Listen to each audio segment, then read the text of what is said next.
What's up mga idol? So today, dumating na yung shroud ko. Ito yung carbon fiber shroud na ilalagay natin dito sa compact build ko.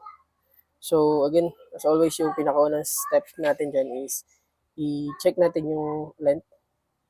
Sa akin is 9.4 inches. Ita-transfer natin yan dito. Ayan. Mag-scorch tayo dyan ng maliit na line. Tapos para makuha natin yung perfect na circle talaga, parang siya lumiliko-liko, gamit tayo ng pipe cutter.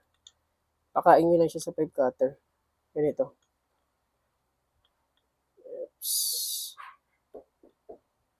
Ganyan. Okay? Yan o. Tapos paikutin nyo.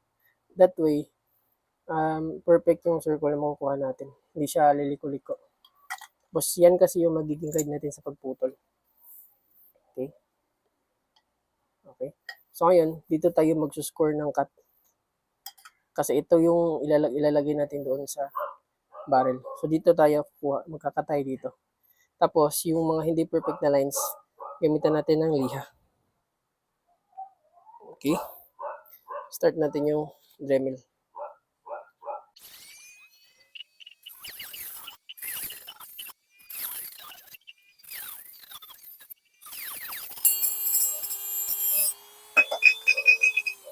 Okay? So makikita nyo, nag-cut tayo outside doon sa line. So meron pa yung mga natitira mga sharp edges dyan. Yung ganun lang natin yung Dremel.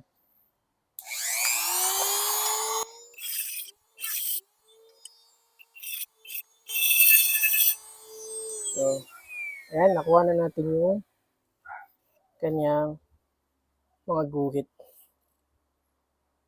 Okay, i-check muna natin.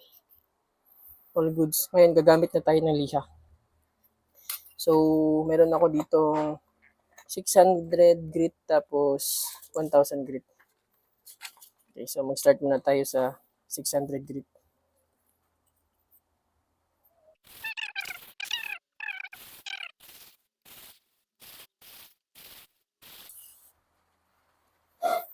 Okay, so goods. Ayan. Kita nyo? Napakaganda na ng cut niya. Hindi siya crooked na cut. Kaya, ang gagawin natin dito, using 1000 grit ay 600 grit pa rin.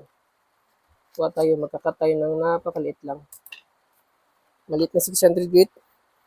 I-gano natin sa thumb natin. Tapos, ganyan. Tatanggalin natin yung sharp edges dito sa loob. Kasi, masusugatan niya yung o-ring. Ayan. So, smooth na siya. Same with the other side mga idols.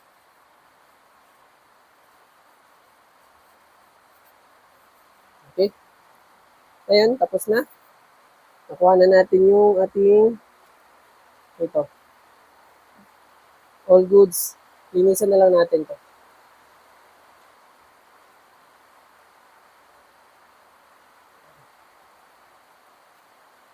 Okay, so all goods na yan. Okay. Ayan. All goods. Test fit tayo.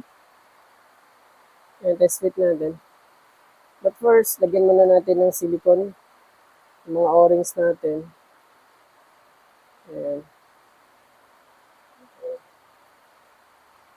Okay, pati yung dito. Ayan natin. Alright. Ayan, test fit tayo. Okay. Pasok. Perfect. Ganun lang. Kadali, mga idols. Goods na goods. Okay. So, ayan, check natin yung pag nalagay tayo ng cap. Ayun, no? Grabe. Goods na goods na yung mga idols. Tapos, clean natin. And, there goes our shroud. Goods mga idols. Okay? Ganun lang kadali. Again, pag meron kayong tools, madali na lang lahat. May tools kayo, tapos yan, practice lang. Ayan. So, ito, all goods na siya. So, yan yung itsura niya. Ayan. Okay? Pogi-pogi, di ba mga idols? Ayan. So, iba talaga pag may shroud mga idol. So, ito yung tip ko sa inyo. Kung maglalagay mo lang din kayo ng barrel sleeve, shroud na lang yung ilagay niyo. Huwag na yung barrel sleeve. Kasi yung barrel sleeve, wala din kasi wala yung natutulong dun sa sa inyong unit. More on aesthetics lang siya basta barrel sleeve. Unlike kung barrel shroud yung gagamitin niyo, nakakatulong siya para mas tumahimik pa yung unit niyo. Yung barrel sleeve kasi, for lang siya, decorative lang siya. Ito, barrel shroud, functional talaga. Ayan. Lagay natin yung silencer. So, yung silencer nito, medyo mahaba, 6 inches yung silencer niya. Okay. Ayan yung silencer niya mga lodis.